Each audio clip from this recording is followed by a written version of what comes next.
तो चलिए अब आपके पास एक ऑप्शन के तौर पर स्टाइलिश बुर्का भी मौजूद है। और वैसे भी अगर हम फैशन में पीछे रह जाए तो फैशन करेगा कौन। लेकिन जूही, कभी कभी ये फैशन हमारे लिए आफत बन जाता है।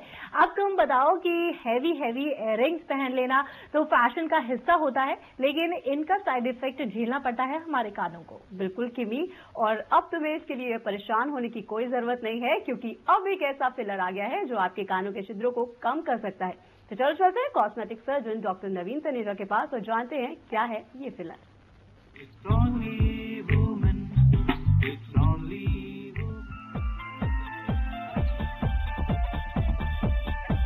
फैशन अगर हमें सबसे अलग और आकर्षक लुक देता है तो इसके कुछ साइड इफेक्ट्स भी होते हैं जो हमारे तन को काफी प्रभावित करते हैं। कुछ ऐसा ही असर दिखता है हमारे कानों पर, जब बड़े बड़े और हैवी इयररिंग्स पहनने की वजह से हमारे कानों के छेद बड़े हो जाते हैं।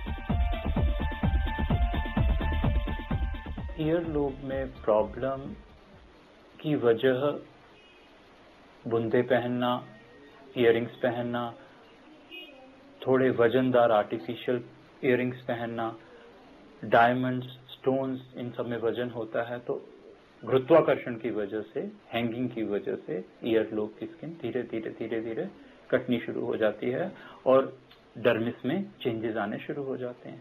और जैसे जैसे हमारी उम्र बढ़ती है उसका वॉल्यूम भी ईयर लोब का थोड़ा कम हो जाता है, तो ये ईयर लोब का जो कटाव हैंग है वो बहुत ज्यादा नजर आने लगता है। लेकिन बाजार में अब इस समस्या का समाधान भी आ गया है। यानी अगर आप भी इयररिंग की वजह से कान के छिद्र बड़े होने से परेशान हैं, तो अब आपकी समस्या चुटकियों में गायब होगी, और वो भी सिर्फ एक इंजेक्शन के जरिए। फिलर के रूप में ज्यादातर हम हाइलुरोनिक एसिड का प्रयोग करते हैं। हाइलुरोनिक एसिड एक नेचुरल प्रोडक्ट होता है जो कि हमारी डर्मिस में पहले से ही मौजूद होता है। उम्र के हिसाब से हाइलुरोनिक एसिड कम होता जाता है। हाइलुरोनिक एसिड को स्किन में डालने से किसी प्रकार का नुकसान नहीं होता। ये 1 साल तक कार्य करता है, उसके बाद अपने आप ऑटोमेटिकली मेटाबोलाइज हो जाता है बॉडी में। इंजेक्शन करने से पहले हमें कुछ प्रिकॉशंस लेने होते हैं, जैसे एस्पिरिन का ना लेना। हम पेशेंट्स को बोलते हैं कि भाई आप 4-5 दिन पहले एस्पिरिन अगर आप लेते हैं तो आप एस्पिरिन बंद कर दें। इसके अलावा और कोई प्रिकॉशन इसमें नहीं होता। इंजेक्शन देने से पहले सबसे पहले इसको आइसोप्रोपाइल अल्कोहल से अच्छी तरह क्लीन किया जाता है।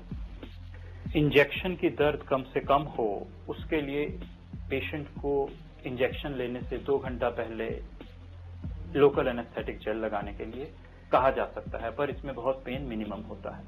इंजेक्शन ईयर लोब के बेस में दिया जाता है। यह एक हाइलुरोनिक एसिड की प्री फिल्ड सिरिंज होती है। ईयर लोब के निचले हिस्से से डर्मिस में डाल के मटेरियल को इंजेक्ट कर देते हैं, जिससे उसमें वॉल्यूमिनाइजेशन काफी हद तक आ जाता है।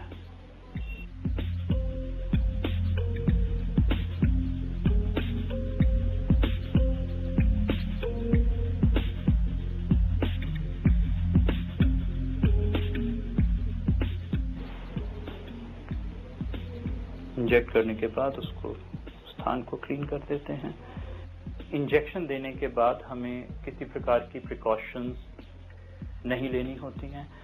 इंजेक्शन डर्मिस में दिया जाता है। इंजेक्शन देने के तुरंत बाद भी अगर पेशेंट इयररिंग पहनना चाहता है तो वो पहन सकता है। इसमें किसी भी प्रकार का डाउन टाइम नहीं होता।